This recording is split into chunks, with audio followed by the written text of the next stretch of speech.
Hi guys, it's Mrs. Schacht here. And before I begin, I just want to wish everyone a happy 2021. Welcome back to the new semester, and I hope everyone had a fantastic break. I am here to kick off chapter 21, which is all about a time period that is known as the Progressive Era.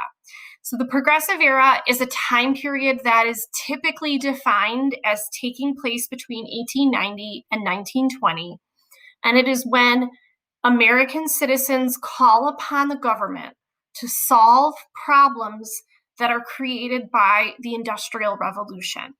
And so these problems are going to range from political issues such as political machines, from social issues such as living conditions in the cities and in the tenements, and economic issues such as monopolies.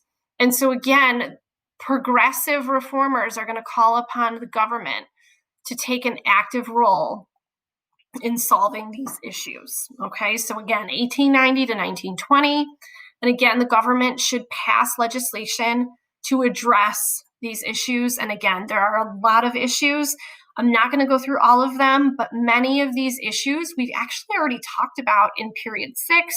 And now we're looking at, okay, what was the government's response to some of these issues? So that is known as progressivism or the Progressive Era. Now, we know from past chapters that the Second Industrial Revolution in the late 1800s is typically defined as the mass production of materials like oil and steel. So we heard names like Andrew Carnegie and John Rockefeller, and some economic issues that we discussed was the rise of monopolies, which we know is unfair to the American consumer. And due to the fact that there was no real government oversight, it allowed for monopolies to continue to grow. We also know that there were many labor strikes during this time period. We know that there were workers advocating for, shorter work days and higher wages and safer conditions. Typically during the strikes that we looked at, the government usually sided with big business, but these are some of the economic issues that will be addressed during the Progressive Era. Additionally, we've got some social and political issues, and I think those two are linked to the rise of immigration and urbanization and the rise and the growth of American cities. So during this time period, we know that many immigrants, primarily from Southern and Eastern Europe, came to the United States to work in America's factories and live in America's cities.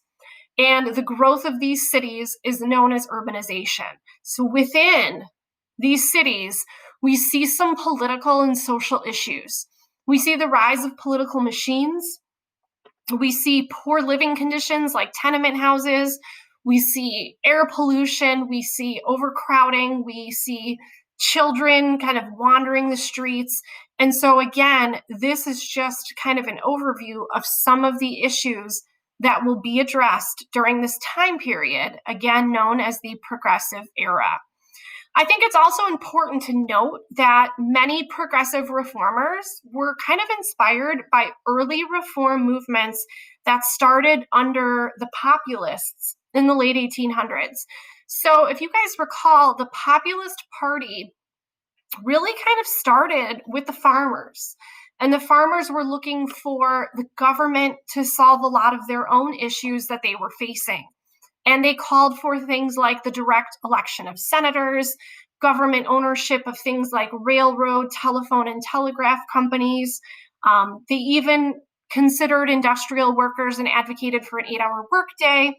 If you guys remember, one of their biggest platform issues was the coinage of silver, known as bimetallism, to put more money in circulation to help farmers out of debt. And we also know that they turned their attention to William Jennings Bryan, and he kind of carried that cross of gold, if you guys remember that speech, and tried to advocate for the populists when he ran for the presidency in 1896 as a Democrat, but as we know, he lost. And while the Populist Party kind of died out, a lot of these ideas are carried on into the Progressive Era. There are definitely a lot of differences between populists and progressives. Obviously, populism is more of a movement that circulates at first among farmers, whereas progressives are more based in the cities. Populists called for a little bit more like direct government ownership, whereas progressives are just really going to look for the government to pass laws to protect Americans. And the progressives are going to be a little more diverse. You're going to see more women and African Americans and even religious leaders taking part in the progressive movement. So I guess the next question is, if I'm an American and I live in Chicago, how do I even know what some of these issues are? How do I know the issues facing maybe an industrial worker? Well, you know what? I know because I read about it. And how do I read about it? The Muckrakers. So the Muckrakers during this time period are essentially investigative journalists who kind of uncover and expose a lot of these problems. And they're going to write books and they're going to publish articles in magazines and they're going to take photos. And Americans are going to read these books and read these magazine articles, and they're going to read about the tenements, and they're going to read about political machines and monopolies, and they're going to call upon the government to do something about it. So we've got the issues, the Muckrakers expose the issues, and the progressive reformers call upon the government to pass legislation to try and solve the issues. Now, you guys are going to hear more about specific Muckrakers in some of the next few videos, but I just want to mention that probably two of the more famous Muckrakers were Upton Sinclair and Jacob Riis. Upton Sinclair wrote The Jungle, which was a book about the meat packing industry in Chicago. So what happens in a slaughterhouse and what goes into the meat that Americans are consuming. So again, if I'm, living in Chicago and I pick up this book and I read it, and I read about rats and poisoned bread going into the meat that my family's consumed, I'm going to be horrified, right? I'm going to want somebody to fix that problem. And so The Jungle's going to call upon the government to protect our food and make sure that working conditions are also safe and sanitary. Jacob Riis wrote a book called How the Other Half Lives, and he actually used the power of the camera, and he went into the tenements, specifically on the Lower East Side in New York City, and he took photos of how immigrants specifically were living. And people saw, these windowless tenements with no indoor plumbing or electricity, and they would see these photos and they were horrified. And again, they would call upon the government to pass legislation to hopefully help people living in these conditions. Again, most of the progressives are middle class, educated, urban dwellers. They live in the cities. And I think it's important to note that the wealthy would not be considered progressives because many wealthy business owners kind of benefit from the way things are done currently. And obviously, maybe poor citizens or immigrants wouldn't maybe be involved necessarily in this movement, specifically because, they need these jobs to survive. So that's why you see mostly kind of middle class, kind of younger city dwellers calling upon the government. Teddy Roosevelt is going to be the first progressive president, if you will, and he will serve in office from 1901 to 1909.